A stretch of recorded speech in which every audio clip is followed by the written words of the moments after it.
Hey, before we get into a ton of wrestling discussion in this new episode of White Heat, we got to talk to you. Let me talk to you about Mohawk Honda over in Scotia Glenville, where they always go out of their way to please you. We've been talking throughout the summer about trading in your vehicle at the right place. That's going to be able to actually give you a vehicle back for the offer they give you on your used vehicle that you're trading in. Well, it's getting even better now. Yeah, the supply and demand challenges in the auto industry are making it the perfect time for you to get top dollar for your vehicle. And Mohawk Honda is taking it to the next level with their Kelly Blue Book instant cash offer.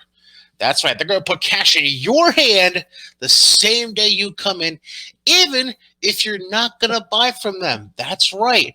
No fine print, no tricks, no gimmicks. You come in with your used vehicle, cash in hand same day, regardless of whether or not you're going to turn that cash around into another vehicle for yourself. A pretty sweet deal, especially if you're a recent college grad that's looking for some quick cash to maybe set up rent for yourself for a new place you're getting, or if you're a student in need of a new ride or even just some extra cash. Mohawk Honda has consistently kept their lot fully stocked with hundreds of pre-owned vehicles, and their large inventory makes shopping fun for you to browse through the many makes and models you can choose from.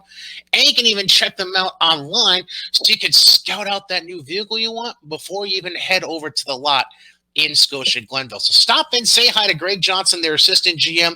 You can also talk to Jake Hot Sauce Doyle, my boy Louis, the VIP man Morales from right here where I live in Amsterdam, or one of the many helpful sales consultants over there at Mohawk Honda. Their vast selection of Honda certified pre-owned vehicles.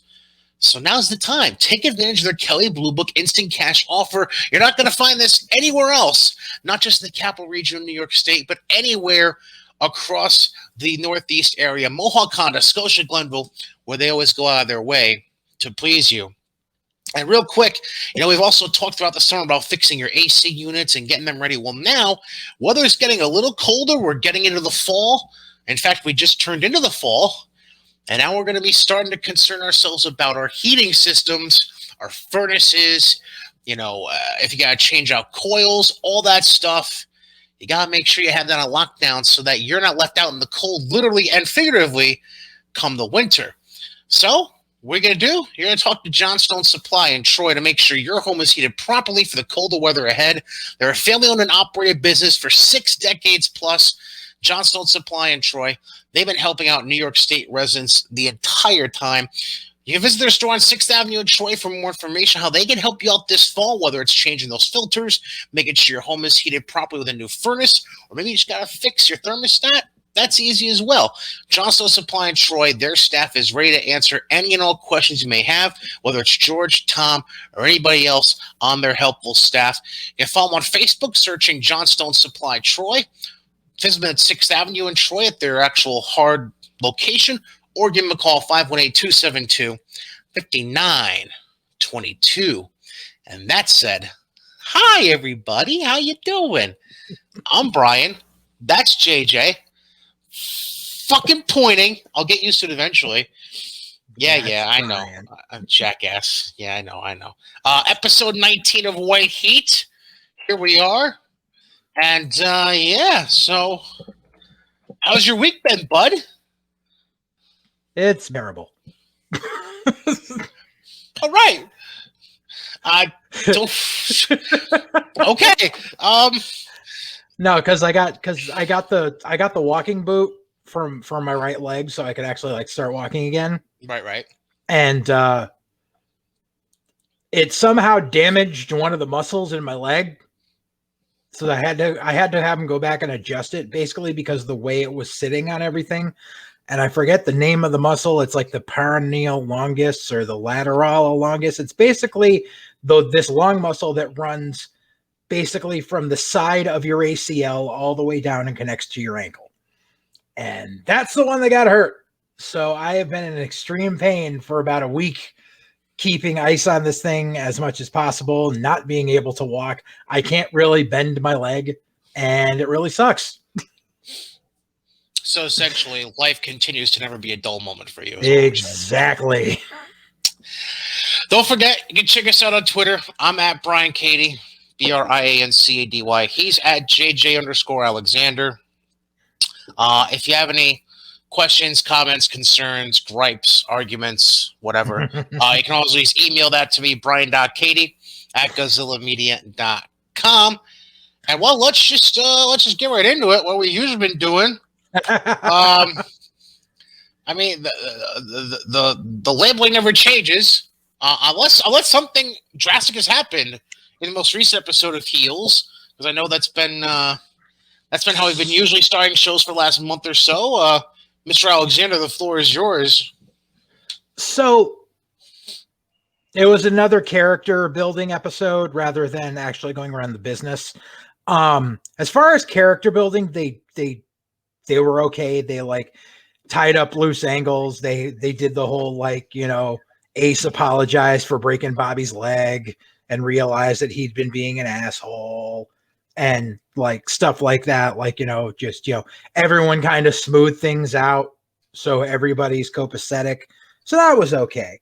Most of that part was okay. What kind of got me was the dude who was all like, I don't get a main event push because I'm black, blah, blah, blah, blah, blah. He goes and talks to the other, the guy that runs the Indy in Florida, who like literally hands him an envelope with $1,000 cash in it. And he's like, here, take this. And there's plenty more where that comes from. I'm like, what fucking Indy is this? Like, no. Like, if you're a one-trick pony working one Indy in South Georgia, ain't no other indie promoter going to be like, here's $1,000 and I'm going to keep giving you more. That doesn't happen. And the dude, to his credit, was just like, I'm nobody's whore, and hands him the money back. It was a very 80s movie moment. And so then he goes to talk to Jack about getting a push in the main event, and Jack's like, can we talk at there was going to be a barbecue after the christening for Big Jim, the guy that retired for his kid. That's the reason he retired, because he had a kid and got out of the business. And he's like, yeah, sure. And he was, and like the dude, like they had this conversation in front of the dome, and the dude Rooster standing out there having a cigarette. And he's like, listen, if you're going to have a cigarette, can you do it out back? Cause you're one of my top baby faces. And you know, that would be nice. And I can completely see that, because that's kind of one of the things, like, you know, you don't want to see your baby faces doing stuff like that in public. And so he's like, yeah, sure. He's like, I was thinking about quitting anyway. And then the second Jack goes away, he picks a cigarette back up and he's like, fuck you. Like, dude, really? Like, you're going to be that much of a child? And then the whole thing is like, so apparently on the weeks where they're not doing shows, they rent out the dome for like flea markets and shit like that. So there's a flea market going on, and there's this dude coming down to do a podcast with Jack. Supposedly it's another retired wrestler. And Wild Bill, the Michael Hayes ripoff, is just like, you better be careful what you say to him, because he's a fucking snake in the grass. Like, blah, blah, he's not worth shit. Broke my wrist in a not quit match one night back in 95 and all this shit. And basically just leading this guy up to be like this total douchebag fucking dude who's gonna try to fuck you over during the podcast and try to, you know, and just has been such an asshole in the wrestling business that no one wants to deal with him. I'll give you 3 guesses as to who they had play the guy doing the podcast.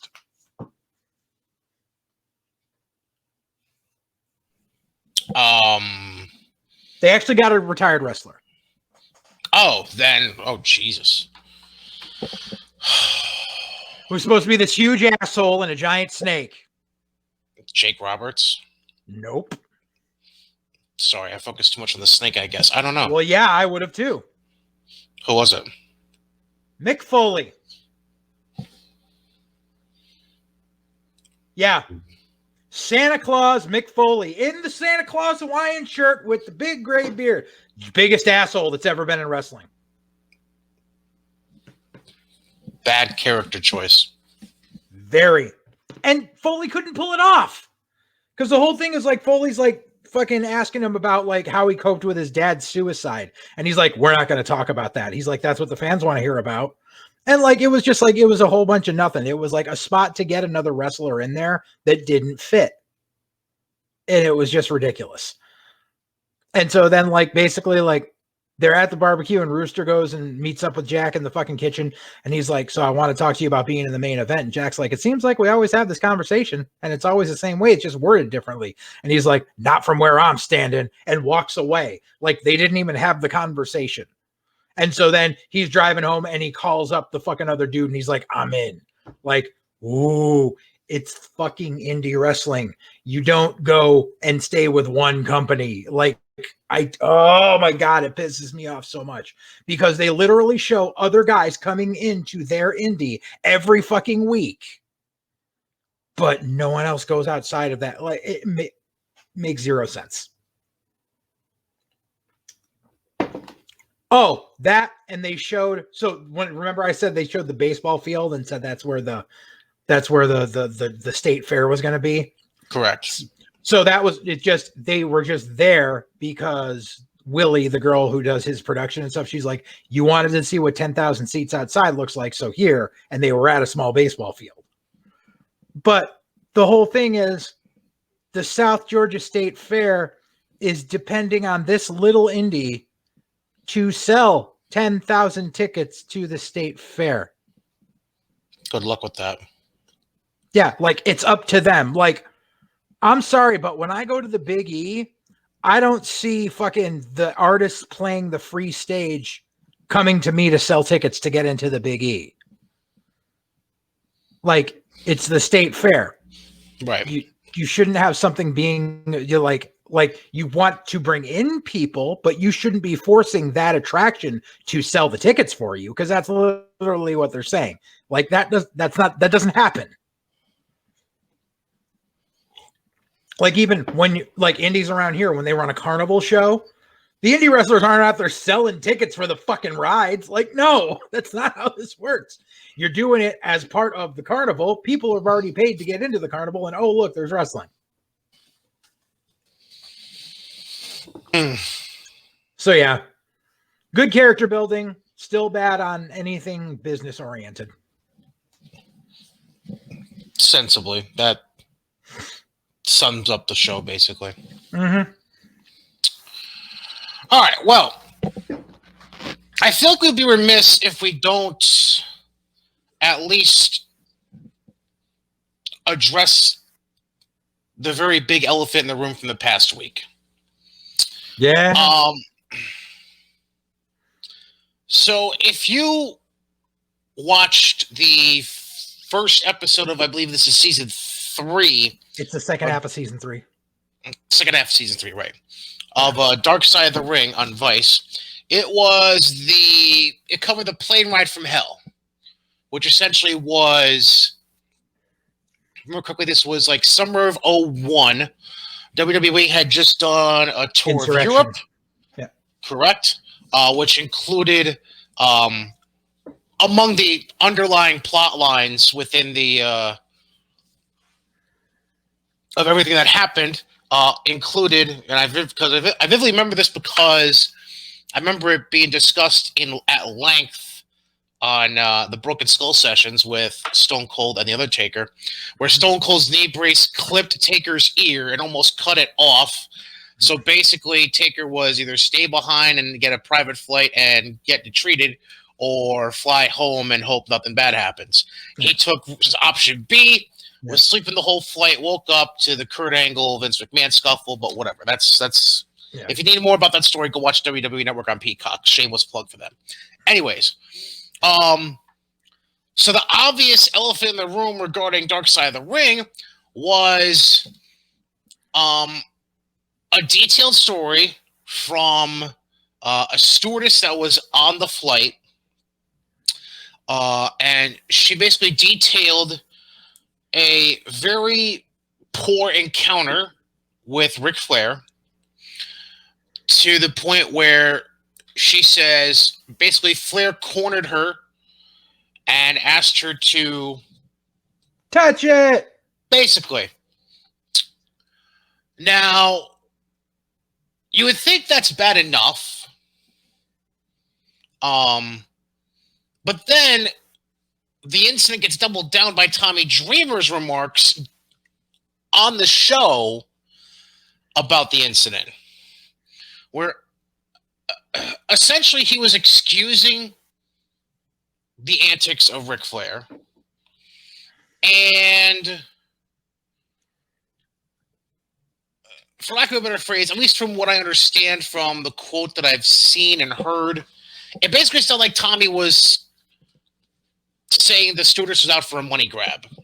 Because eventually, I believe, led to a lawsuit of some sort, and there was a settlement out of court, and everywhere he got to court, and so on. So, I don't know where to start with this. So, Well, JJ, go ahead. So I'm not gonna defend anything that Flair did, and I do think that Tommy very much worded everything he said in a poor manner. I kind of get what he was saying, but he could have said it in a lot better manner. Right. I do know that the stewardess in question has spoken other places and said she did it for the money, as far as some people are saying. Like, basically kind of changed the story for Darkseid that she told everyone else.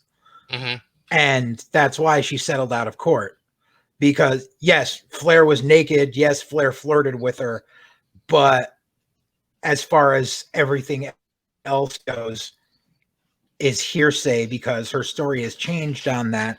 And she has openly said that she did it for the money. I forget the exact interview. Someone pointed out that, like, what interview, what radio broadcast or something where she actually came out and said that. I forget where it was. Right. But also, I mean, we're negating the fact that fucking Mr. Perfect fucking Halcyon bombed almost everyone on the fucking flight, and that Flair was one of those people. Like, while Flair was drunk, yes, and while Flair has been known to fucking do the naked strut, right. He got H-bombed. Like, he got date rape drugged. You know, same thing with Scott Hall. Like, I'm not defending anything anyone said, but they kind of don't remember. And like, that's the thing, is like Mike Chioda sitting there like, oh yeah, we used to H-bomb everyone. It was a great joke. Like, no, that's not a fucking joke. Why is no one going after Mike Chioda? Like, Chioda said something far worse, as far as I'm concerned. Like, oh yeah, you can H-bomb anyone. It's fine. It's a good joke. No, it's not. It's not. And just, I don't know. Yeah, I mean, I agree with you on the. But obviously, there's something that can be done about what was said about the actions of Kurt, because, well, he's dead. Yeah. So, I mean, obviously that's going to get a little swept under the rug because of that factor. I agree with you in the fact that I feel like Tommy. I understood it, because here's the thing. I feel like.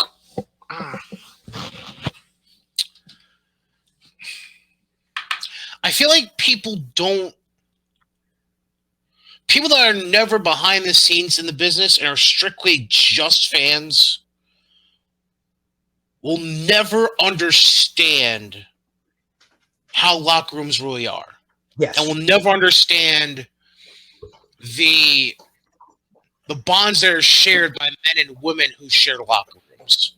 Right. And that's why a lot of stuff that is done is never brought out, and why wrestlers are, at least in the past, had typically been very hesitant about ever having sit-down interviews about their careers and trying to tell stories and all this shit. Right. Because there's almost like an unspoken trust in a way. Yeah. Now, obviously, you know, if somebody fucks you over on something, then, I mean, that's totally different shit. But, like, in general, when it comes to outside the ring experiences, you know, unless it's something funny, usually it doesn't ever come out. Right. Because everyone's about protecting each other. In a case like this, you know, I wouldn't say Tommy was necessarily defending Rick, which I feel like people are misconstruing. I feel like they're misconstruing defending Rick with not being fully on board with what the stewardess was doing. Yeah, because he said, like, if she was that adamant about it, why didn't she go to full trial? Why did she settle out of court? Correct. So, I mean, I get where Tommy's coming from, and I agree with you. Like the warding, we don't know. And then here's the other part of it: you don't know what words he had said during that taping that might have been left on the cutting room floor. Because in the end, these television shows like Dark Side of the Ring. That's not me trying to shit on Evan, and I forget the other guy's name that usually does the shows, but I know Evan Husney is one of the names. I can't remember the name of the other guy, but anyways, Jason Eisner. Jason, thank you. In the end, they're trying to get ratings and pops. Like they're trying to get publicity out of it. And they already do a good job of getting viewers because wrestling fans, they flock to shit like this. But in the end, if they know that there's controversial shit that can be discussed within the confines of an episode, they'll find a way to make it happen, even if they have to twist shit a little bit, which can lead to stuff being left on the cutting room floor that could have maybe helped Tommy's case more so than what actually was put into the show. Like, honestly, I think it would have been more interesting because I saw this done on one of the episodes of the Leah Remini show that she did about Scientology, The Aftermath, where she got together all the people in one soundstage and talked about it. Like, because obviously the flight attendant was somewhere far, far away from all of these wrestlers who were telling their side of the story, and has always been far, far away from all the wrestlers who have been telling their side of the story. If you were to have an environment where she was sitting in a chair over here and over on a couch over here, you had a couple of the wrestlers who were there, and then she placated her story, and then they would say, this happened, that did not happen. We would have a different story. In an ideal world, yes. Yeah, but they would never do that. Right, no. They'll never do that. No. Yeah, that's just never going to happen. Yeah. So I guess that the question now becomes, well, a couple things actually.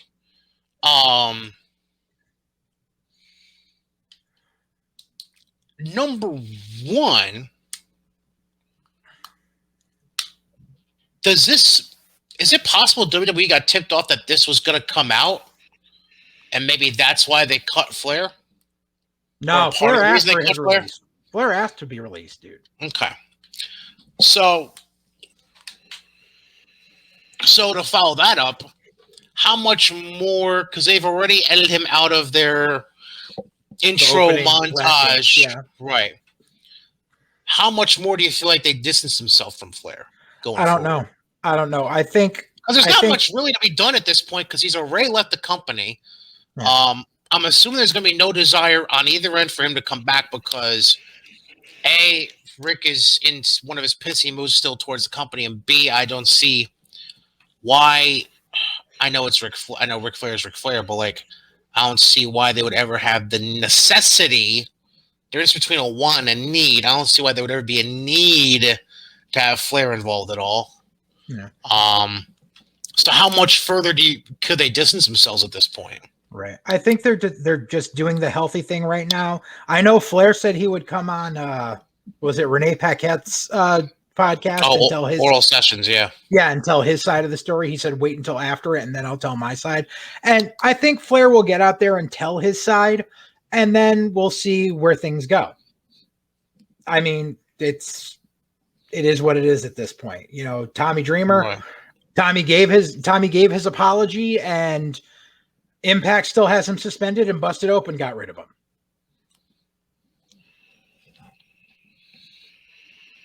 Yeah, I don't know. I don't know how much at this point. I don't know how much further things could really go for any of them. But I don't know. I guess we'll just wait and see what happens in those regards. So, Yeah. all right. I have more complaints about last night's Dark Side of the Ring.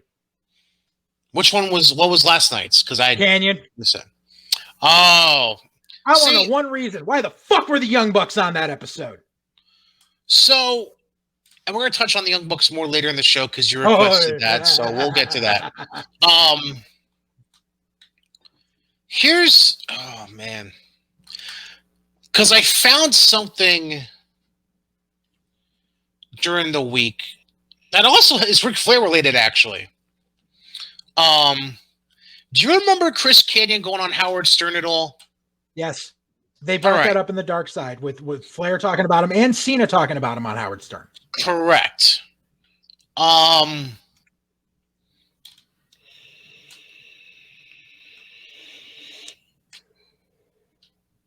don't know, man. Which is weird looking back now because that was what, 20 years ago? Not even. What, the Canyon got released or the Canyon came out? The release and the Stern Canyon got released 02? Like late 02, early 03. Yeah, so less than 20 years ago. It's pretty remarkable. And then he came out 3 years later. It's pretty remarkable, though,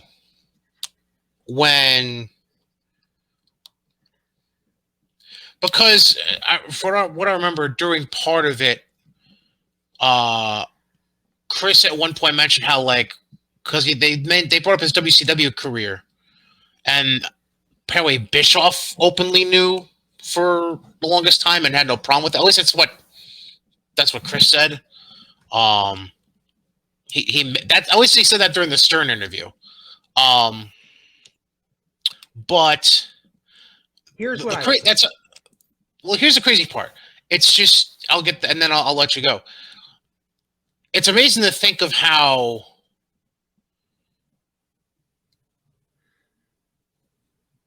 different things are in just 15 to 20 years. That's easy. Like, I don't think it really needs to explain what I mean by that. I'm just going to leave it at that because, you look around the nature of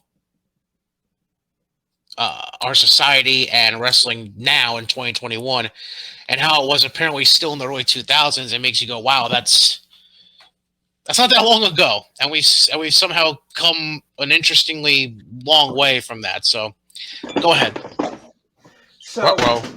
Ruh-roh. So here's what I was comparing last night's Dark Side to. I have a shoot interview with Jim Mitchell from late 04. Because I'm a huge Mitchell mark, obviously, where he tells a lot of stories. And there were stories that he told on Dark Side that he told in his shoot interview, but he told them in a different manner. The reason I'm bringing this up is because in 04, Canyon had not come out yet. And in Mitchell's stories, he never alluded to Canyon being gay. He always skirted around it and never said anything about it because there was this whole thing where he brought it up during the Dark Side about how Mitchell shot like a homemade porn, like with some rat, and he had her wearing the Mortis mask and had the stick and shit. So in the original shoot interview that I have, it was Canyon was supposed to fuck this rat, and he never showed up. He was too busy partying at the bar. And Mitchell's like, I kept calling. And he's like, oh, no, I'm still hanging out. And so Mitchell said, fuck it. I'm not wasting a good rat. And did all the shit and videotaped it. And then when they were at a next pay-per-view party at Canyon's house, he popped in the tape. And Canyon was like, you motherfucker, I can't wear this mask again. And I ain't touching this fucking pole. But so he completely... What do you call it? So it was the same story, but it had no inclusion of Canyon being gay. It was Canyon was off at the bar and didn't come back in time. So what I'm saying is Mitchell was one of his closest friends. And in 2004, 2 years before Canyon came out, Mitchell still covered the fact that he was gay. Right. And didn't bring it up. So when your closest friends who actually know are keeping it secret for you, then you really can't say, I got fired because I was gay, because everyone was keeping it quiet that knew. And even so, I have two words that completely negate his story. And I said this back in 2006 when he first came out. I have two words: Pat Patterson.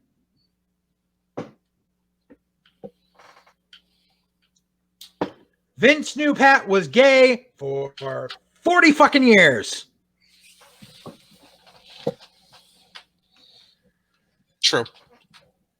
And I just got really pissed when I saw the goddamn Young Bucks on there, because they claimed that they were really close friends with Canyon, and the only proof they had was one photograph of them, like of them as teenagers, like standing next to him.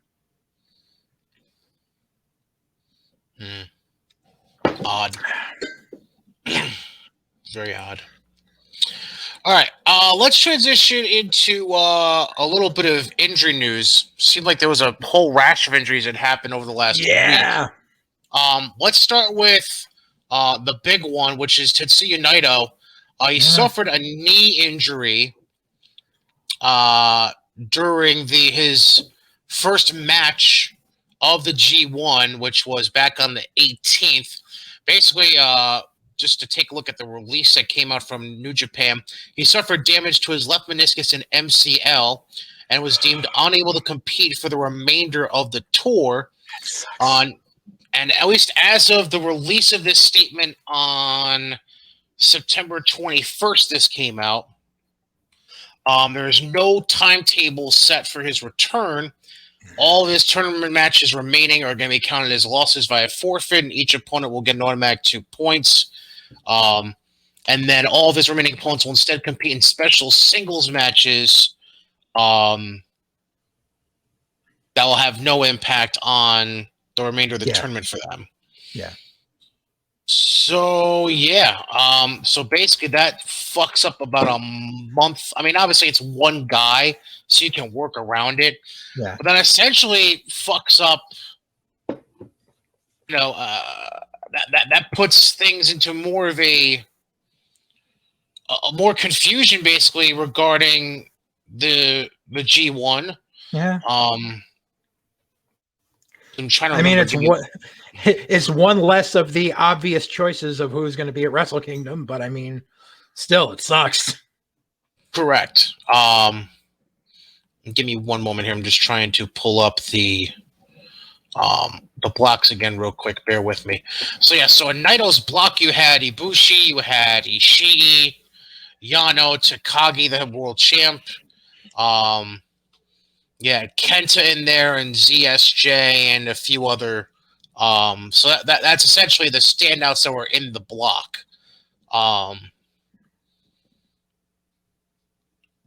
So really, when you think of it, it basically brings it down to, at least if you were to project out who we think would win the block, you're basically looking at Kota Ibushi, Takagi, and then I'd give outside shots to Kenta, Ishii, and ZSJ, basically.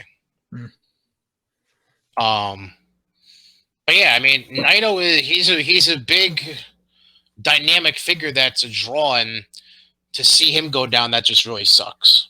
Yeah. In fact, let me try to see if I can pull up. Bear with me here for a second. I'm gonna see if I can pull up. I'm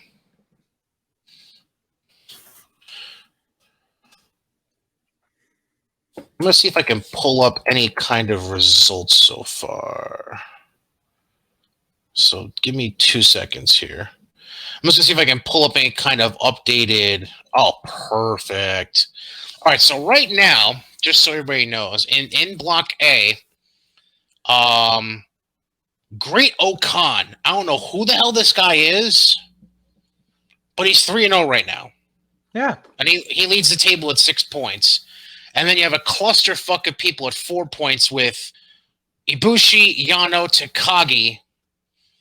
Now, I'm assuming these all include automatic wins for... I could be wrong, but I'm assuming these include automatic wins from Naito. I'm not sure yet. Ibushi, Yano, Takagi, ZSJ, Kenta, and Takahashi. all at 4. Block B, meanwhile, we've got everybody's wrestled twice in Block B so far.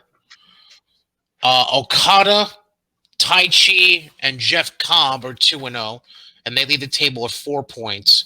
And then Tanahashi, Sonata, Evil, and Tama Tonga each at 2 points. I'm surprised you don't know Great Okan. He was one of the young lions up until like 2018, and then he got a gimmick. Oh, okay. I didn't. He was. I wasn't aware of that. Trying to remember, he was Tamayuki Oka, some shit like that. Okay, but he was one of the young lions. That name just kind of sounds familiar now that you bring that up. Okay. There is a show tonight. Actually, it's already done. So, so their next show is going to be the 26th. So for them, that would be basically, for us, that would be tomorrow night, more likely. Tomorrow night and the early Saturday morning for us. And then they're off until the 29th, 30th, and 1st. For continuing the G1 in that regard. The next big injury is Sami Callihan at Impact. Yeah. Oh. Now, there's talk of basically initially there was just a report of multiple injuries. Now it looks like from what's being talked about, at least from the last couple of days, not only did he suffer a broken ankle, but he also suffered fractures in his tibia and fibia bones and is likely out until spring 2022. Yeah. Again, another big ticket guy. Obviously wasn't in the main event picture anymore after falling out of that, because now they've been pushing. Obviously, Christian Cage got the belt, and now they're putting Alexander in there at Bound for Glory, which we'll get into in a second. So yeah, I mean, it just kind of muddles things, because I mean, Ace Austin was getting put into the picture a bit. Yeah. You always have Eddie Edwards to fall back on if you need to. Who the fuck knows what they're doing now? Because it looks like Moose and the artist formerly known as Big Kaz are together now. So who knows what the fuck they're going to do with those guys? Oh, W. Morrissey. Yeah. Which, I don't know, kind of sounds like he should have been a bare knuckle fighter back in the early 1900s. W. Morrissey. Sounds like he should have been fighting George Hackenschmidt instead of. Anyways, sounds like a fucking outlet store in the fucking mall. Yeah, got a new pair of khakis over W. Morrissey. Yeah, kind of. Yeah, that works. So Callahan done, and then Nia Jax. Now, that's a kayfabe injury. Yeah, I agree, because I think it's just more or less to. It's to get her off TV for a while and then bring her back as a babyface. Although there is, so basically, WWE, holy shit. They basically announced that Nia was going to need miss an indefinite amount of time, and that she suffered a fracture and dislocation in her elbow area, and is going to require surgery. Basically suffered from Shayna Baszler back on Monday night on Raw. That's the word that's come out. So I'm gonna miss her Instagram videos. Her Instagram videos? Yeah, she always does they're like TikTok videos, but they're on her Instagram. And she always does some gang shit with someone, and then it gets photobombed. Like she's with R-Truth, and she was doing it with Reggie and stuff, and just they were funny. Oh, the ones where Shayna would walk in the background in the end, just disgusted at what was going on. Yeah. Uh-huh. Yeah, I know what you're talking about. All right, so I mentioned it, so we might as well bring it up real quick. So, for those who aren't aware about Option C, basically, They were like, "Oh yeah, we made this up. We forgot about it." Right. And you correct me if I'm wrong. Last I knew, it was specifically only during Bound for Glory time in their calendar year. I could be wrong. I'm not sure if they made this something that was effective for anyone at any time that's an X Division champion. But last I knew, it was only for Bound for Glory purposes. So essentially, it was for a specific pay-per-view, and I don't remember if it was Bound for Glory or Victory Road. I know it was for whatever there was. I know it was for whatever was supposed to be like their WrestleMania, but you can't even tell what the fuck that is anymore. I think it was Bound for Glory. I'd have to look back because the person I always link to option C, well, Austin Aries and Chris Sabin. Those are the two that I remember. But I'm pretty sure it was Bound for Glory. Well, I'll look it up another time. But anywho, so Christian Cage just successfully defended the title at Victory Road, and for Bound for Glory, Josh Alexander, the current X Division champion, decided to go with option C, which is he's vacating the X Division title in order to get a shot at the Impact World Champion Christian Cage at Bound for Glory, which now means, at least with what Scott D'Amore said last night on Impact, there's going to be a tournament to crown new X Division champion at Bound for Glory. Yeah. Anyways, it seems like ever since Ethan Page has basically abandoned Impact and gone completely full bore at AEW, especially now that he's involved with Team with Scorpio Sky and the Dan Lambert bullshit and all that. Josh has been given the push in singles action, and at least from the 20 people that were at the soundstage, I mean, it seems like Josh is getting a good reaction, but again, that's in front of 20 people at the soundstage, and I'm going to take so much from that. How do you nothing in him? Okay, because I was going to ask how you feel about that, and what if you do see anything. He's just so fucking generic. It's like, hi, how many bald wrestlers with a beard do we have? And then, how many wrestlers do we have wearing a singlet? Like, it's just like you're trying, like, and the headgear. It's like, oh look, I'm a collegiate wrestler. I don't care. I didn't care when he was in the North. I thought they were a fucking vanilla ass team. Like, just nothing about Josh Alexander says money to me. Okay. Except his last name. Gee, I wonder why. So I guess at this point, we come to the question, is there anyone in Impact that, or we should have a waiting period with Christian until somebody comes along? There really isn't, because I mean, you should keep Moose as far away from TV as possible because he's a fucking sexual predator, and I don't know why fucking Impact still fucking employs him. Fucking Morrissey is just no, because like anytime he doesn't like anything, he takes his ball and runs. Like with Sammy injured, I love Eddie. I love Eddie to death. I've worked with Eddie my entire career at times. Like I've known, Eddie was one of our guys.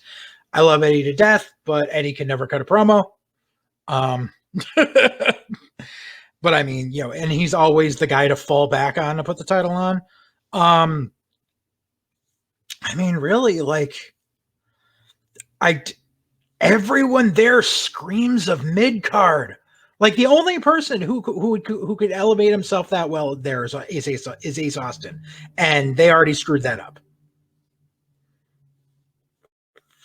Like he would have been able to do it, but everyone else, I don't see it. I just don't see it. Like I'd say, go stupid and put the fucking belt on Johnny Swinger. Fuck it. Go stupid. Go stupid. Put the belt on Johnny Swinger. Actually, you know something? Petey Williams. Petey's there. You can put the fucking title on Petey.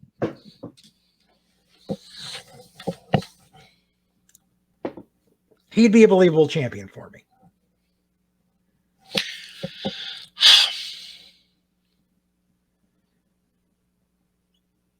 Have we officially come to the point where Impact should just pack it in?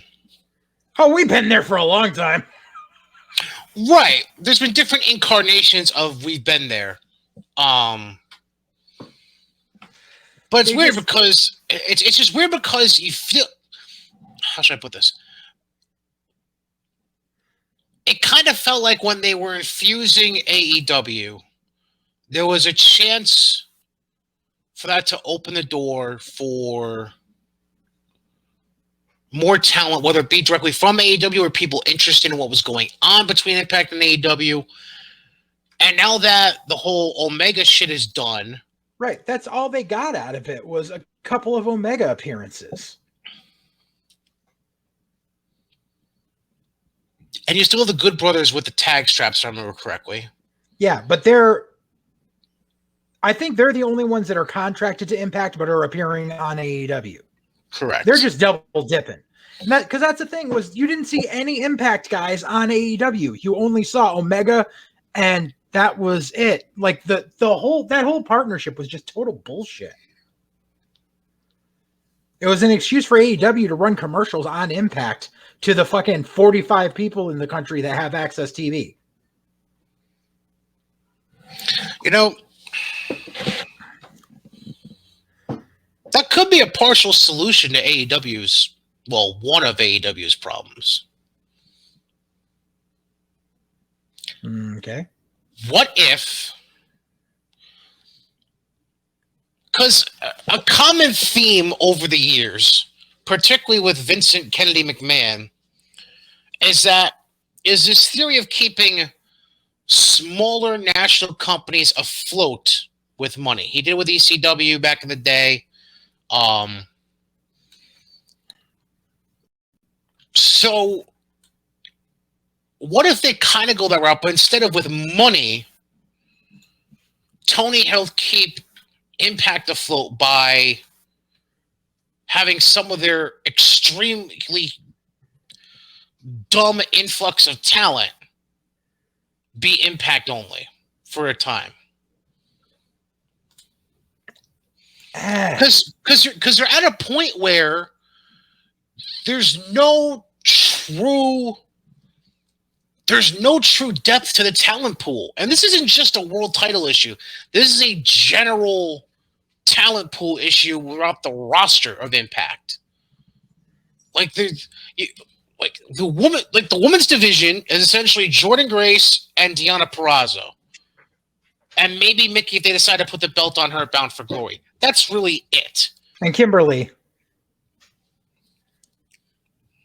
who's doing all this Sue Young shit that I don't know. It's weird. The X division is the tag division is a clusterfuck of just throwing people together nowadays, aside from the Good Brothers. And then we already talked about the world title division. And one of the biggest problems with AEW is the fact that they have so many fucking people that it feels like they're just throwing people as much as possible on TV just for the sake of throwing them on TV. So to fix that issue, on both sides, it'll allow AEW to mainstream the storylines they want to get across leading up to their quarterly pay-per-views. And then for Impact, it gives them an influx of viable talent that could be seen as talent that A, gives them better matches, and B, gives them more people to actually work with that you could legitimately see being championship contenders for all the different divisions. I'm not saying it's the best answer to everything. I know. But if they're really gonna make the most out of this partnership, that just seems like the most logical answer at this point. I'm pretty sure Impact is going to keep the doors open. Yeah. I'm pretty sure that partnership is just about done. Like Christian's going to hold on to that belt for God knows. I mean, if he drops it to Josh Alexander, what the fuck? But like, I'm pretty sure that partnership is just about dried up, and that It was AEW getting the upper hand on Impact the whole time. And I'm honestly surprised it didn't end with the way I thought it was going to be, with Omega just holding on to that title and Impact going, okay, we want it back, and Omega telling them to kick rocks. Like, I thought that's what was going to happen in the long run.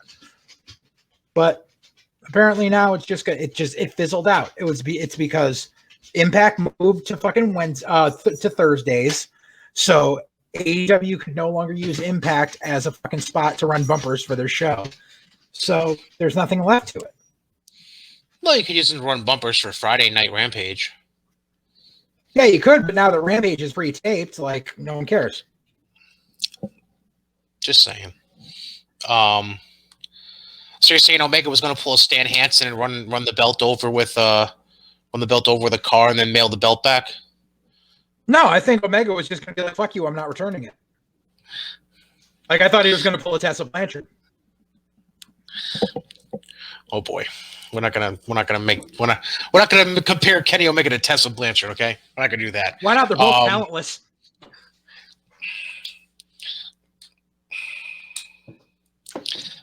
I'm gonna keep my fucking mouth shut. That's wow. That was a ballsy statement you just made. Anyways, by the way, for those of you who don't get the Stan Hansen reference that I just made, go look up the documentary about the AWA on the WWE Network, and try to get to like the 3/4 mark of it, where they talk about the clusterfuck of different AWA champions that existed post Super Clash with Von Erich and Jerry Lawler, and you'll understand what I mean. It's a funny story. And the way Bockwinkel tells it so stoically and non-reactionary, it's pretty funny. Yeah. Anyways, so I'm going to give you a choice right now, because there's a few things we can talk about, but I'm going to give you the option. Do you want to tell your story now or save it for the end? Save it for the end. Okay. So in that case, we're just going to drift away from AEW, and we'll save AEW for the end of the show. And let's get into WWE for a few minutes. So obviously the draft is around the corner, and we'll go fully in depth with the draft on episode 20, because that episode, as long as our schedules work out, that episode will come out basically day of or the night before the first night of the draft, which is, as we're taping this, it's next Friday, October 1st, and then the following Monday on Raw, October 4th. But as a teaser, are we looking at a point where, I guess the two questions become, it's one question with two different options here. Are they flipping champions with Roman and E, or could we see Drew going back to SmackDown to rival with Roman? Oh, I see Drew going to SmackDown. Okay, because that seems like the way they're feeling it out and booking it. But also just became a question of, could they possibly flip champs? But technically, E is on Raw now, so there's no sense to trying to switch champs now. Just fuck everything up again.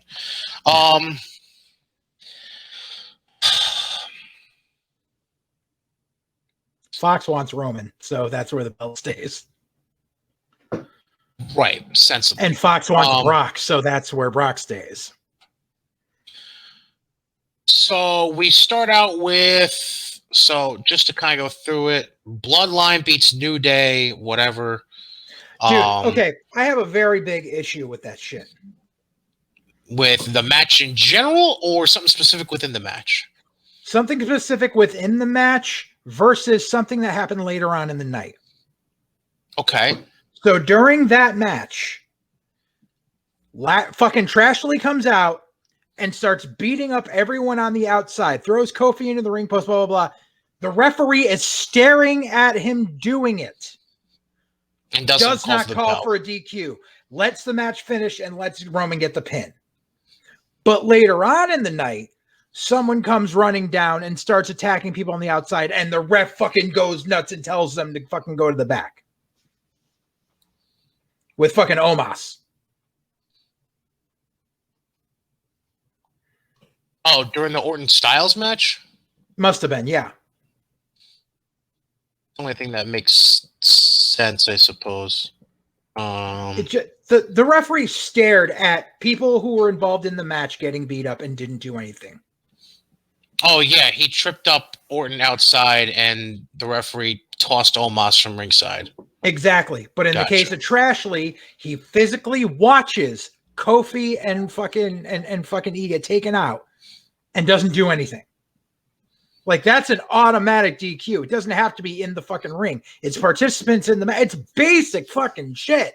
I'm sitting there going, like, and it went on for like 2 minutes. I'm like, why is he not calling for the bell? Like, and that would have been fine because then it wouldn't have hurt anyone as far as like, you know, but no, we have like it didn't do anything for Roman to pin Woods after that. And it's not like WWE cares about psychology because they've been known to do a rash of DQ finishes in a single night before. So what makes the fucking difference? Right.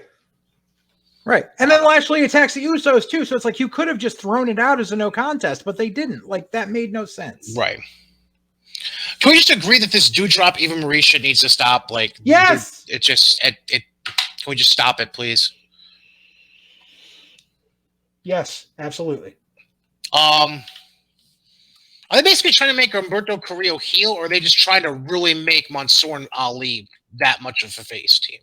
I think both, and I think both are terrible. Like, you can't sit there. Nobody can sit here and tell me that Carrillo would make a good heel. Just, dude, tell me this. When the fuck ever did they say that Carrillo and Garza were cousins? Ever.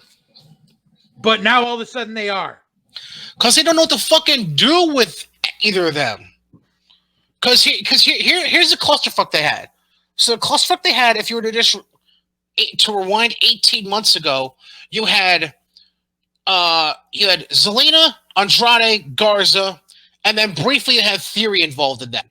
Then obviously that all falls apart because Andrade's gone, Zelina's gone, Theory goes back to NXT, and that left Garza all alone. They've never known what to do with Garza since, aside from shoving roses up somebody's ass. Sorry, Drew Gulak. And now Carrillo's been on and off the injured list, and now all of a sudden they're just like, fuck it. Let's put them together and say they're cousins because lulz. Yeah. Well, it's because, and it's and I've spoken on this a lot before, is that Vince is really struggling for the Latino audience on Mondays. Because SmackDown has a very high Latino contingent, and he's been trying to get that on Raw and doesn't know how to do it correctly. And that's why, and especially now, he had to put them together because fucking Grand Metalik is asking for his release, so Lucha House Party is going to be gone. Correct. So who's going to be left? Lindsay Dorado, right? Fire his ass. Fuck him. I'm just saying that. Piece of shit. I'm just saying that's the one, right? Yeah. Like I used to like Grand Metalik, but like then like it's like, dude, you got signed. Learn English. Like, really, learn English. If you want to keep this job, learn English. And he refused. He did the same thing Kent did. And speaking of the Spanish contingent, by the way, last night, this is like just an oh by the way fact because I'm sure you didn't know this. Last night was the Latino Billboard Music Awards, and WWE had Damian Priest and Zelina Vega there. Just because they don't have Lillian Garcia anymore. I'm just saying, like, just to kind of push what you're saying. I want to apologize to Shotzi Blackheart and Tegan Knox because they beat the champions first and never got a title shot, and now the titles are on Rhea Ripley and Nikki Ash. Yeah. Because fuck all. Well, because reasons. Which is interesting because Natty, I obviously was cleared to compete, so one would assume she was fully healed from her injury. So what the fuck's the point of this, honestly? I don't know. Um, It was like the point of making Natty and Tamina heels in the middle of their run for no reason. right. It's like, why? Because they're hot?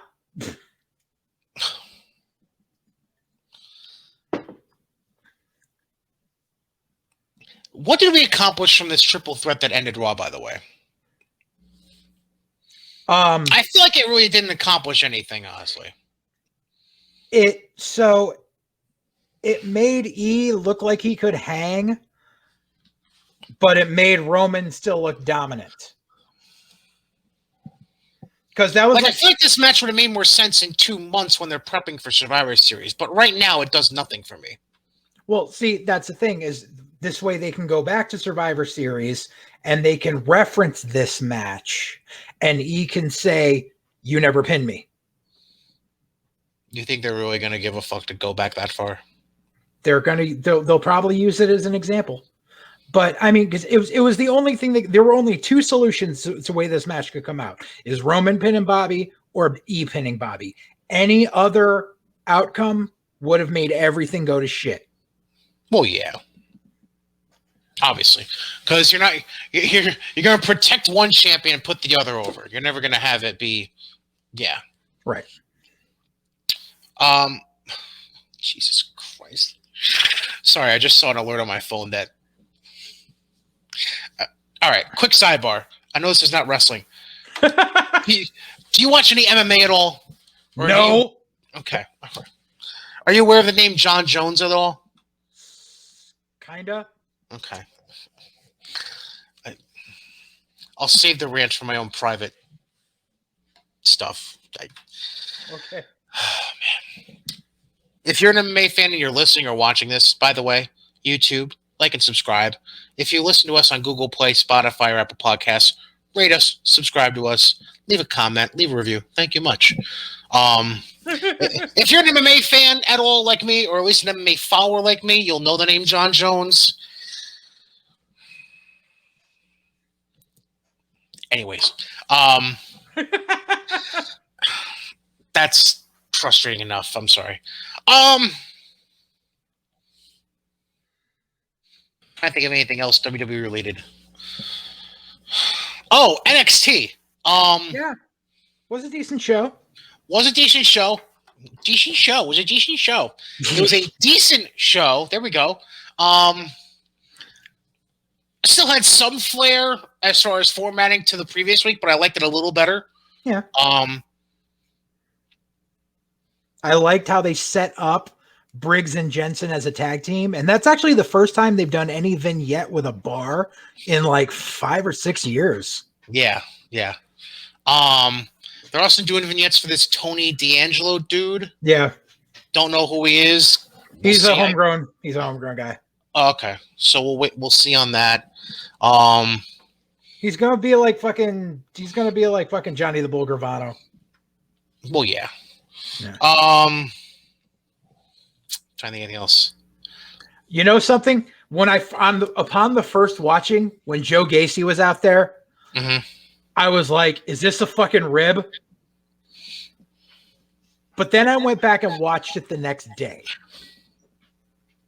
There's something there. There's something underlying on that. Yes, it's gonna get to the point where Gacy snaps. Yes.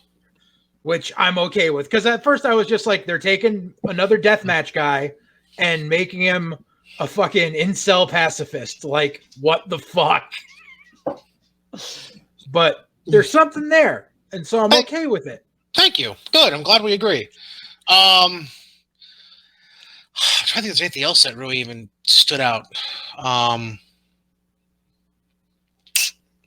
You know, it's odd. We're 2 episodes into the new MSK, and we still have. We're 2 episodes into the new NXT, and we still haven't seen MSK.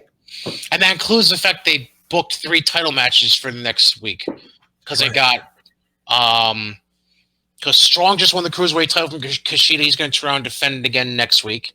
Then we're finally getting Gonzalez against Monet for the women's title. And then wait, don't tell me. Hold on. Fuck, there was a third one. I can't remember. Was there a third one? I know they're having women's tag. Did they officially? Yeah. Yes, because it's going to be the Great Value Goths, right? Yes, against Zoe Stark and Io Shirai. Yeah. Plus, I think they're doing. I think they're also having B-Fab and Elektra Lopez 1-on-1 again. Or starting to. Oh God, that's going to be so bad. Listen, I'm telling you, I called it. I called it like a month ago, and you're still not believing me. I'm telling you, that's going to be your War Games match, dude. Nope, not happening. Who else right now?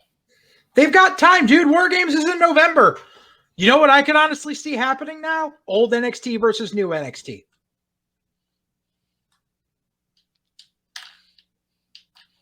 Who would you put as old NXT right now? Ciampa, T Thatch if he's healed at the time. O'Reilly, and I'm sure there's someone. And then you put on the other side, you put fucking Braun Breaker, you put fucking Briggs and Jensen, and Odyssey Jones, yeah. Gargano, maybe. Gargano would go good. See, it all depends on how the draft goes. Right. Because I think we're going to see a lot of NXT guys go up. Like, not a lot, but I think we're going to see the mainstream. I think Johnny's going to go. I think Kushida's going to go to SmackDown. I think they're probably going to yank LA Knight up to Raw already. Grimes should go, but God knows if they will. That could be the fourth guy. Yeah. Grimes. Yeah. But yeah, no, fucking that whole segment, fucking B-Fab at least made it look believable. Because Elektra Lopez has no talent. None.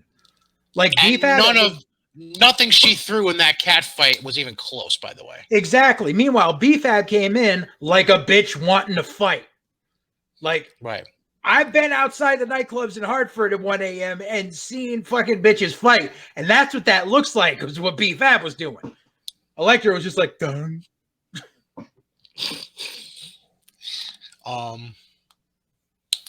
Oh, this is another thing I liked from NXT, by the way. And it's honestly the last thing I could think of off the top of my head. I like what they're doing with Mello and Trick. I don't like the fact that they flipped him heel for no reason. Well, no. I don't mean that. That I'm 50-50 on still. What I mean is I like how they have Mello being very open-ended and keeping everybody on their toes right now. See, the thing I got from those like backstage vignettes with him, I got a Daniel Puder vibe.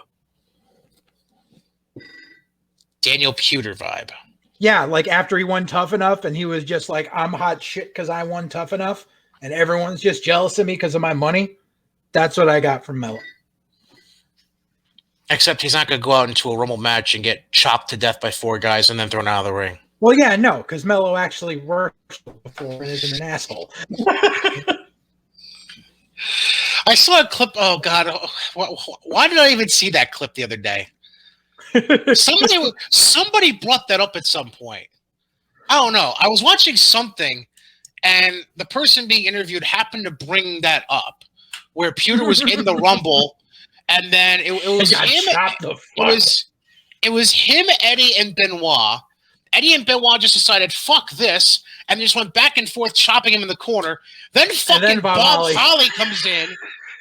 Like, welcome to the business, kid. The worst guy to come in next. And Bob's like, fuck you, bah. Welcome to the business, kid. Yeah. That's what happens when they don't give me the belt. Oh, Jesus. Yeah. I wish I could remember why the fuck I saw that clip the other day, but yeah, that was because I had heard about it, but I never even saw the clip, and then I was just like, wow, holy shit. Yeah, give me the belt. Hilarious. And I beat everyone. Then what, Bob? I'll beat everyone. And I beat everyone.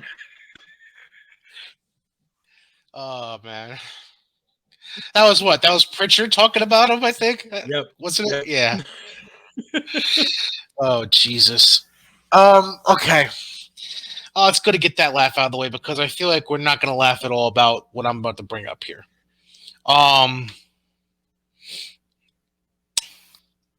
Because I'm not 100% sold on what you actually. No. Before we get into a very specific AEW topic, I need to bring something else up. That's AEW related. And I'm not sure if you saw this. Our friend, Mr. Meltzer. Did you hear the quote he put out comparing AEW fans to WWE fans? No, I did not. Okay. So to summarize, and I'll read the exact quote afterwards, but the summarizing sentence before this quote says, according to Dave Meltzer, AEW fans make more money and have a higher education than WWE fans. So that was based off some like metrics that they fucking released. Here's the exact quote. Quote, one of them is that they're the youngest skewing wrestling show on television, and he noted that on most weeks, they're the youngest skewing sports show on television. Many weeks it's them or soccer. During the NBA season, there are weeks when it's the NBA. It's mostly NBA, AEW, and international soccer. He also went on to talk about how the other is that the AEW fans is the most affluent in median family income, and also it's the highest percentage of college-educated audience. Can I ask what the fuck that matters to begin with? AEW fans are smarter.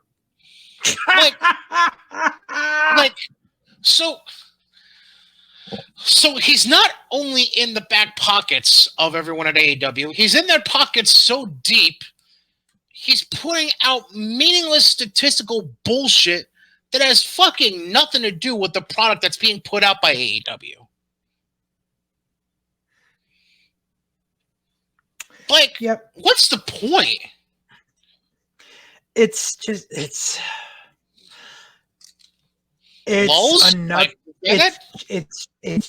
another instance of not seeing the forest from the trees. And that's been going on a long time. The thing is, people can hate on Vince all they want, but I'm no defendant of Vince in any manner, because the man most of the time nowadays doesn't listen to who he should. But that's not to say that the man hasn't done what he's done over the past 45 years. Mm-hmm. So here's how things laid out. McMahon took a business and made it family-oriented in the 80s. Family-oriented to the entire country, not just a section. Because while Mid-South, Crockett, all that stuff, great stuff. I still love watching that stuff. But that was geared towards a niche audience. McMahon found a way to open it up to a national and international audience by making it family friendly. Everyone wants to talk about WWE becoming PG like it was some brand new thing in the mid-2000s. WWE was PG before TV PG existed in the 80s. He catered to a wide base, and the biggest base was children. This is nothing new. This is what people don't understand. All of us that were kids in the 80s were WWF fans because of action figures and cartoons and ice cream bars. And then when we became teenagers, that was when the hokey kid stuff wasn't as big anymore. And that's when WCW said, we're going to start acting real. And so Vince had to change his game plan for 5 or 6 years and had to cater to that demographic, which he did. He rolled with the changes. He rolled with the changes, got with the times, and realized, okay, here's where our dollar is right now, because those kids that we grabbed in the 80s are now teenagers and young adults, and we want to cater to them. So he did for a short period of time. Once that was done, he said, okay, you know something? Now we got to stop insulting people's intelligence. Because and ECW factor into that too, by the way. Yes, exactly.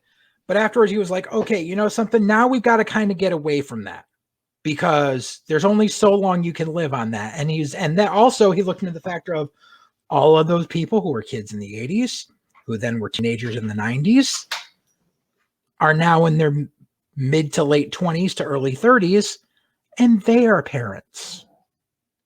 They have children.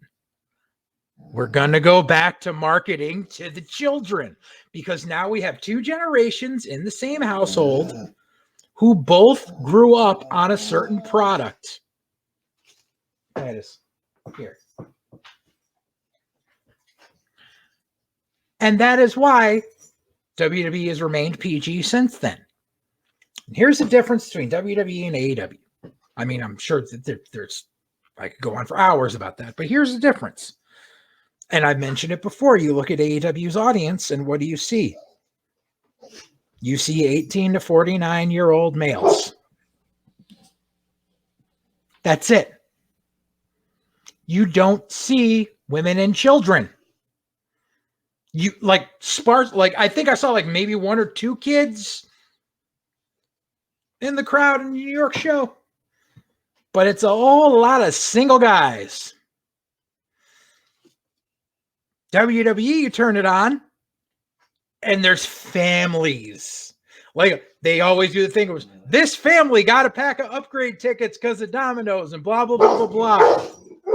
Hold on.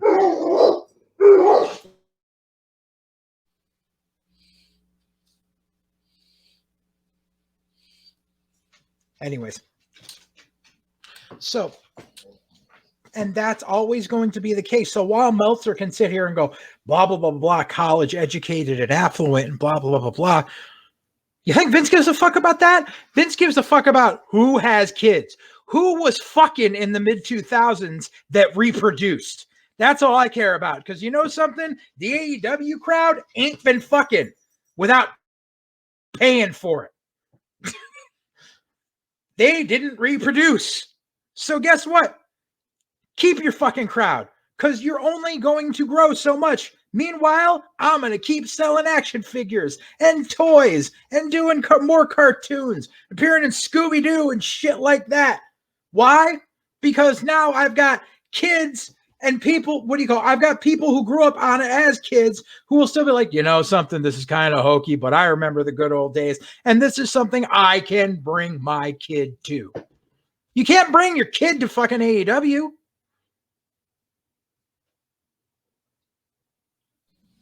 Because there's no spectacle about it. It's flips. Yay.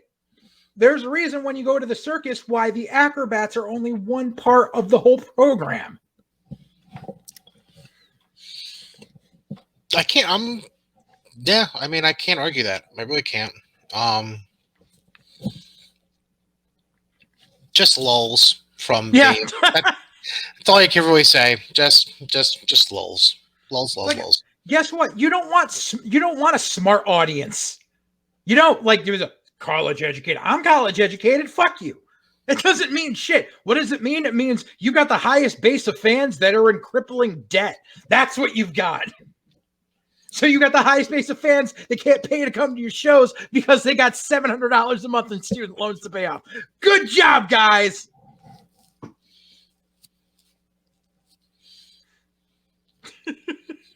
Anything else you want to talk about their demo? Oh, yes. One other bit. Because everyone is so focused on the fucking demo right now. I want to ask you something. You've obviously watched the Monday Night War series on the network, right? And the Monday Night War DVD? Yes. When the fuck did they ever mention the demo in those? Well, they were both going after the same demo technically, so right. But it as didn't really far matter. as when they talked about ratings, they only talked about the overall ratings. Correct. They never broke it down to be like, oh, well, this week WWE outdrew them by 2 million viewers, but in the 18 to 49 demo, because no one fucking cares. It's the overall number that matters. Right. This is not the fucking electoral college.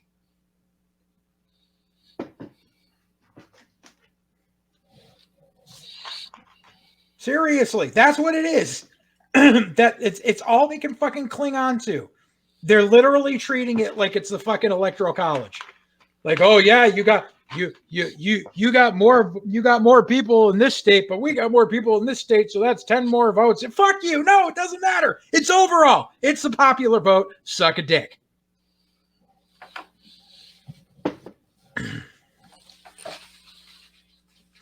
Anything else? I think that was it. Okay. Well, now we get to what was really the big news of the week. Like, not injury related or sexually related. There we go. AEW and the Owen Hart Foundation coming out with a press release this week about a relationship to honor the legacy of Owen Hart. Basically, the collaboration is going to include launching an annual tournament for what's being called the Owen Hart Cup within AEW, in which there will also be the production and distribution of unique and original Owen Hart merchandise, including specified retail goods, and it looks like Owen will be in the console video game being created for AEW. Action figures, apparel, posters, so on and so forth. And then his widow, Dr. Martha Hart, had a quote in here as well. I believe Tony Khan had a quote in here also. That's the long and short of the press release. If you want to see the press release, it's all over the internet. It's not hard to find, so you can go and look it up yourself. I'll admit, I was originally shocked, and then when I really thought about it, I wasn't as shocked, because I feel like the fair assumption coming out from the Dark Side of the Ring that was done about Owen was they'll never have anything to do with anything wrestling in it at all ever again. When you further break it down, like when you think about it again after the fact, it's like, well, the anger is really more towards Vince and WWE for the hot-shotting of who they hired for the attempted drop-in from Owen that failed, obviously, at Over the Edge in 1999. So, while I am shocked, I'm not as shocked as I originally was because of that afterthought. I don't know. This just seemed, and I know in the press release they mentioned how I guess they partnered up way back at their first Double or Nothing back in 2019, which I didn't know about. I'm not sure how many really did, honestly. I don't know. I just feel like this kind of came out of nowhere because there was no talk of this. I don't know. I feel like it just came out of nowhere. Where were you? Because I know you were busy when the release came out originally earlier in the week, and then I let you know about it. How are you? I don't know. Where's your head at in regards to this? Because I'm still kind of in the clouds. And they say that the money's going to the foundation. It's a cash grab because everybody who ever has a foundation always skims off the top. Here's what I think. I think that the Owen Hart Foundation was probably going to have to fucking dissolve because they don't have enough funding. So that's why she went to Tony Khan, because this is the chick. She literally said it every fucking place possible that she wants nothing to do with wrestling. It wasn't just Vince. It was wrestling in general, to the point where she doesn't talk to the rest of the Hart family. So guess what? Cash grab. And I have nothing more to fucking say on it. Okay. I mean, I don't know. I mean, obviously, I don't know all the ins and outs about the Owen Hart Foundation, aside from what we learned from Dark Side of the Ring. So, we can always I've never felt comfortable ever since that episode of Dark Side, because that episode was entirely one-sided. Okay. Because there's been other workers who have talked about that night and all that stuff, and they completely left out the entire other side of the story. Like, I'm not saying, like, once again, I am no general proponent of Vince, but there was another side to that story that wasn't told in that episode. What other side would there be? They made it out like the entire company and every fucking person that was associated with it were the fucking devil. And that there was nothing that was done afterwards to console her, which is bullshit. Well, I mean,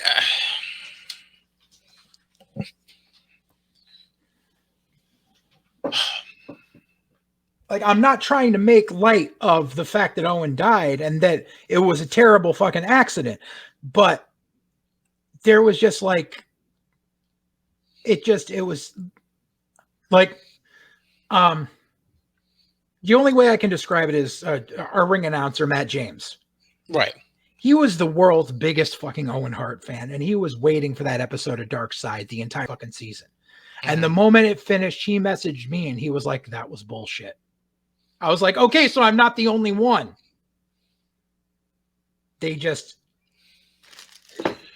didn't tell the whole story. They only told one side, and they made it seem like everybody else that wasn't named Martha Hart is the fucking worst person on the planet. Well, I feel like,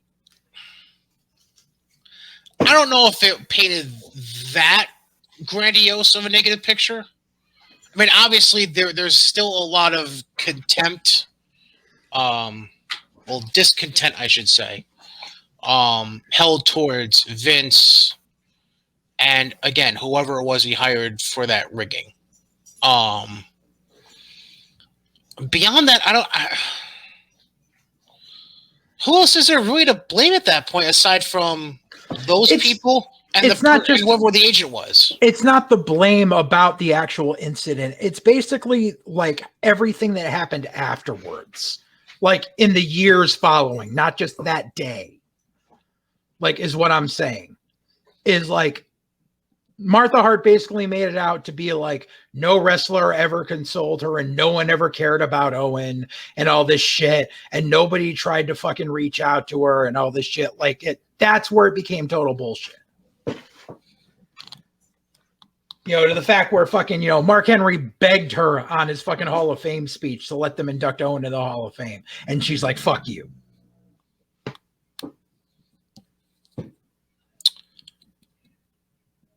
I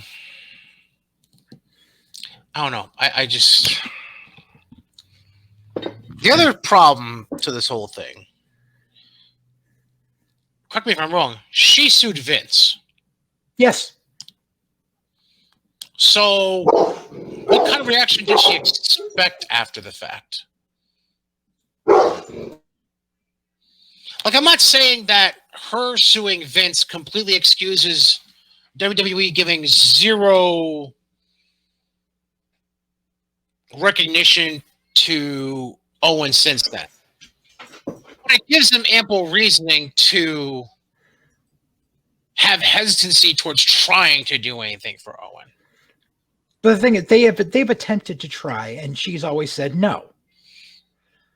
And that's like one of the things like that they left out of the Dark Side is that they wanted to do things. They wanted to memorialize Owen. They wanted to put Owen in the Hall of Fame, all this shit. And she's the one that keeps saying no. So that because she hates wrestling, and it was always she hates wrestling, not she hates WWE. Now all of a sudden the entire story has changed, and it's always been, oh no, I just hated Vince. No, you fucking went out on a limb for the past fucking 20 years and said I hate wrestling.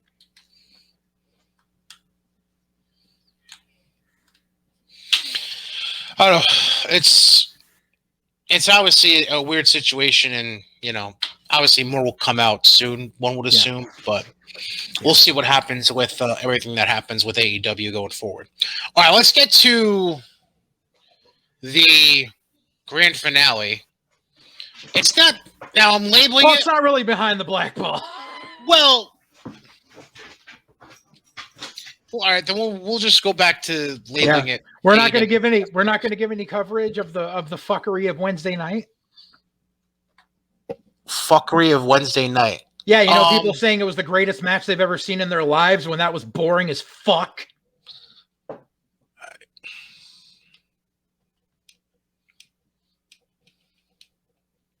I want to see what happens on Rampage before we fully dissect everything from New York.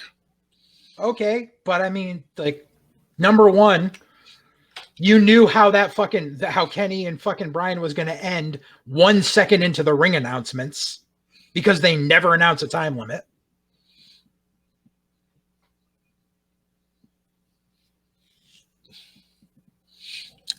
Okay. And the first 15 minutes, all Kenny did was kick and chop, but yet the fucking internet wrestling community bitches that's all WWE matches are, is punches and kicks. Not really, but okay. Or the fact that I said the moment the match is over, Brian's going to get attacked by the Elite, and oh, look what happens. Well, of course, we knew that. Right, but it was fucking predictable as shit, and I'm sorry, but people are like, that's the greatest match I've ever seen. Motherfucker, have you never watched wrestling before?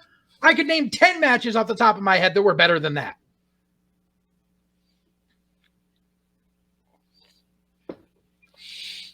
So you're going to get into your fucking story or not?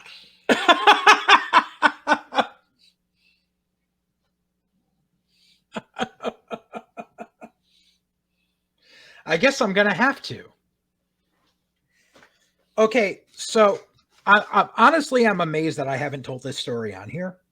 I thought like within the first 5 episodes, I would have told this story, and I didn't. It kind of stems off the fact that while Dynamite was going on Wednesday, me and the wife always go over to Shell's on Wednesdays during American Horror Story season to watch American Horror Story with her. And because it's Shell's house and it's Shell's TV, Dynamite is on before AHS. And I'm like, whatever, I've been catching it so I can rip it apart on the podcast anyway. So fine. So I walk in right as Arn Anderson fucks up the fucking spot during the match with Cody and Cody and Malachi, where Arn fell off the apron.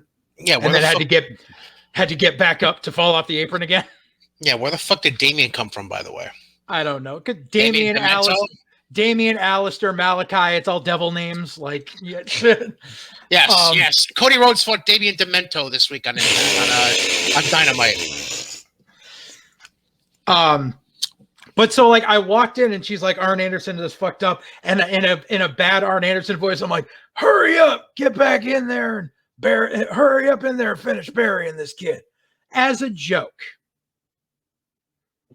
And she just like starts laying into me, and then 10 seconds later is the fucking mist and the fucking small package, and she's like, oh yeah, they're just burying the fuck out of this guy. I'm like, well, technically they are, because he had to go over dirty with a small package, so Cody's going to come back to get the win in the end, because this is the Jericho MJF feud all over again.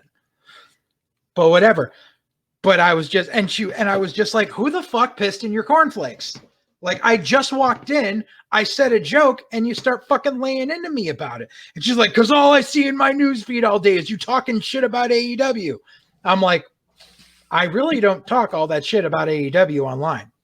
Like, I hardly comment on these dirt sheet fucking things because they're filled with such idiots that I don't fucking feed the trolls. But whatever. And I said, and you know something? I'm going to until the day I die, which I'm sorry, but AEW is going to die long before I do, unless, something happens to me in the next year. Let's hope not. This way predicting that AEW is going to die within the next 2 years. I can hope. Jesus Christ. By the way, hi, show. Go ahead. So here's where it all stems from, because people notice that I have a lot of vitriol for AEW in general. Get your popcorn ready, folks. And I have said that I know people who work there, and I have said to them, get your money now. Squeeze them for every fucking penny you can. Because eventually that company is going to go away. And it's because of how it's run, and it's because of the people that run it.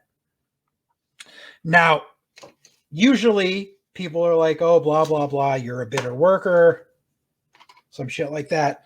But I have a personal experience. This predates AEW. And there's actually two stories in this.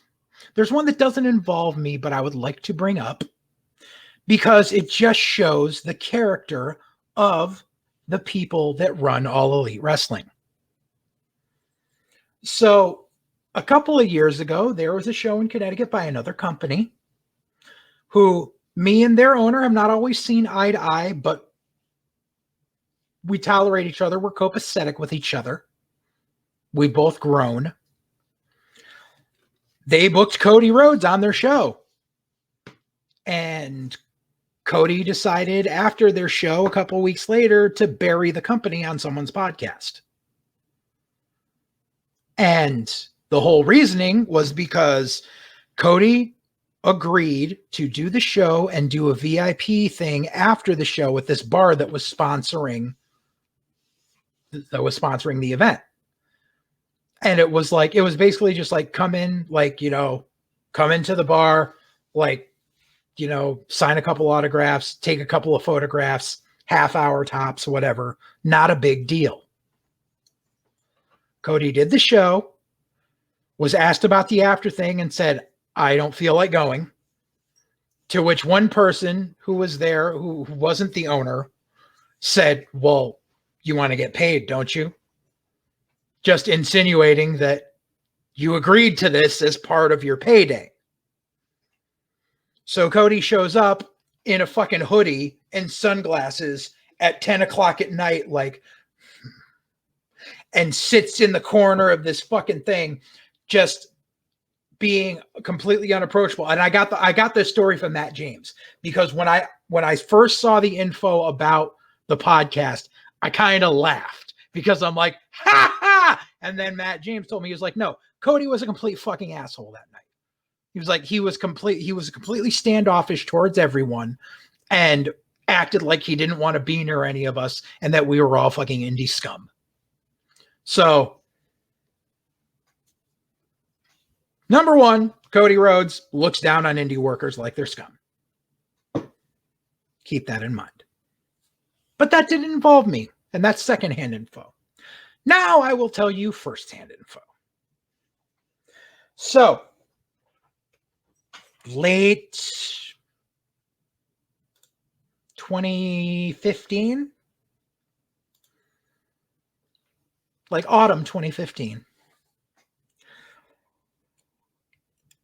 there was a Ring of Honor show. I wasn't watching it. I was seeing, I checked my Twitter and there were some updates. And the Young Bucks were still there. So the Young Bucks came out in outfits that were basically ripping off Bayley. Because you know how the Young Bucks do. They rip off everyone else. And it was that color with the streamers and shit. And I think they were doing the side ponytails. Right. I saw a picture and I was like, fucking really? And so I wrote on Twitter, and mind you, I did not tag them. I did not hashtag the Ring of Honor event. None of that. And I wrote, the Young Bucks are trying to look like Bayley now. Sorry, boys. Got to deal with the fact that Vince is never going to sign you. That's all I wrote. And I went to bed. Because it's Twitter. I've got like 1,500 followers. Whatever. I'm good. I go to bed. I wake up in the morning and see that I literally have like over 200 notifications on Twitter. It was like that scene out of Chef where like he checks his iPad in the morning. And I go online and the first thing I see is a notification saying I've been removed as an admin from the Dissension Pro Wrestling page. And I'm like, what the fuck is going on? And I messaged Wood about it, and he said, I'm playing damage control. I'm like, what the fuck happened? So, here's what happened. The fucking Young Bucks, who are so egotistical and have the thinnest skin of anyone on the fucking planet, vanity searched their names on Twitter after their match at that Ring of Honor show, saw what I wrote, and decided to start bashing me.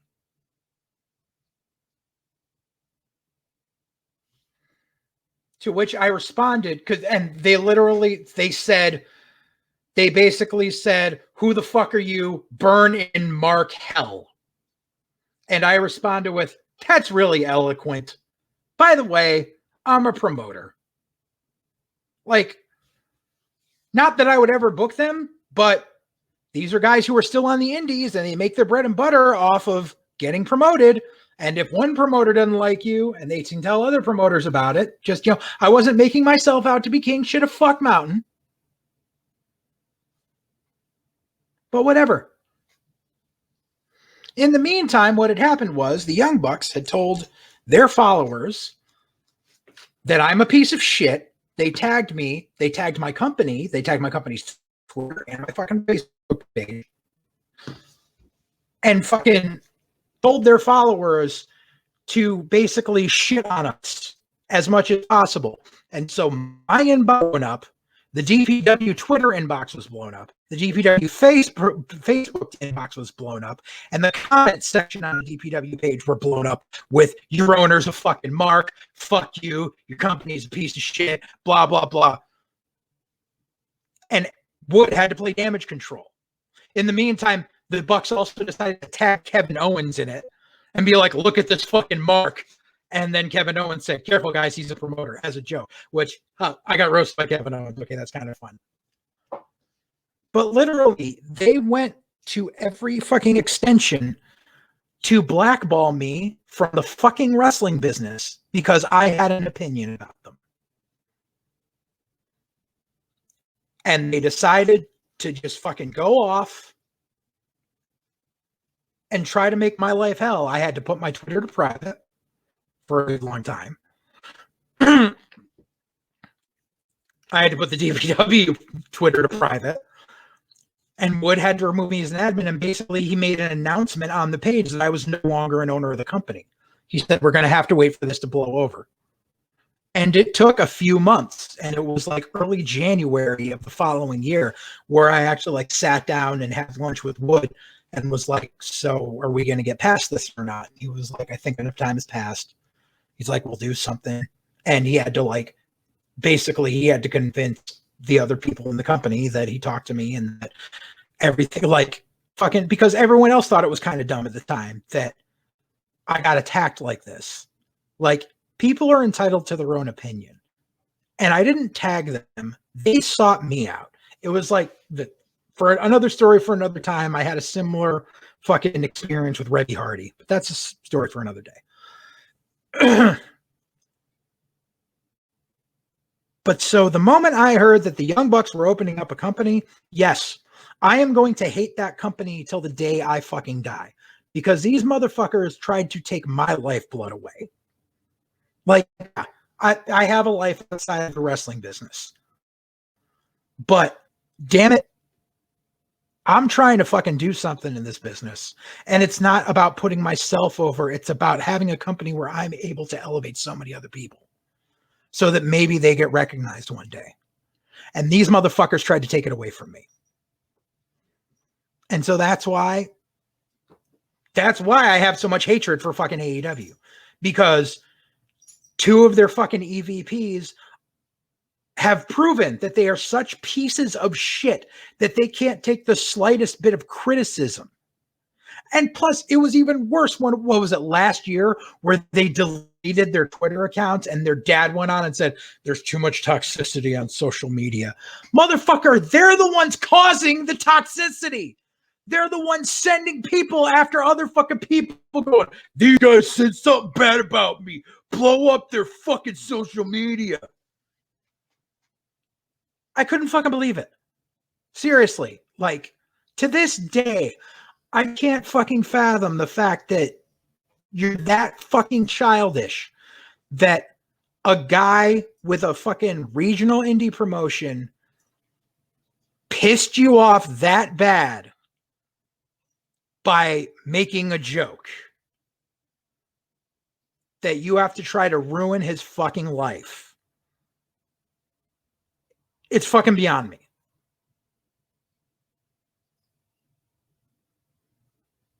That's pretty much the whole story. Oh, Matt and Nick. They're pieces of shit, and I'll say it to this fucking day. Fuck the Young Bucks. Okay. Oh, boy. Well, I have nothing to say. I'll join in. Fuck the Young Bucks. There. There. Now you're not alone. All right. Anything else you want to add on, or are you good to go? The internet is stupid for bitching about Keith Lee's new nickname. What was it Wildcat or Hellcat or Bearcat? Yeah. Bearcat, because it's a tribute to Bearcat Wright. Oh, Marks. Anyways, yeah. I mean, that does it for me. You good now? Yeah, I'm good. All right. I'm gonna go on hating. So that does it for episode 19 of White Heat, presented by Godzilla Media, sponsored by Mohawk Honda and Johnstone Supply. Twitter handles: I'm at Brian Cady. He's at JJ_Alexander. It's not private anymore. No, it's not. Any questions, comments, concerns, gripes, you can email me, brian.cady@GodzillaMedia.com. Don't forget, like the video, subscribe to the YouTube page if you're watching us on YouTube. If you're listening to the audio-only versions, Google Play, Spotify, Apple Podcasts, subscribe to the show, give us a rating, leave a review. That would be wonderful. That all being said, next episode, episode 20, we're going to do a little deep dive in and make some predictions about this WWE draft that's going to be coming up. And I'm sure we'll have a little more extra spice to dive into the Grand Slam events of that AEW has been doing in New York City. Plus, they're doing the King of the Ring thing over the next 3 days, next weekend. Over the weekend thing. Ooh la la. Ooh la la. Ooh la la. Yeah. Yeah. So that does that. That's JJ Alexander over there. Fucker. That's Brian Cady. I'm Brian Cady. Yes. I'll eventually finger pointing shit down. All right. Whatever. If you're watching YouTube, you'll get the funny. All right. Goodbye, assholes.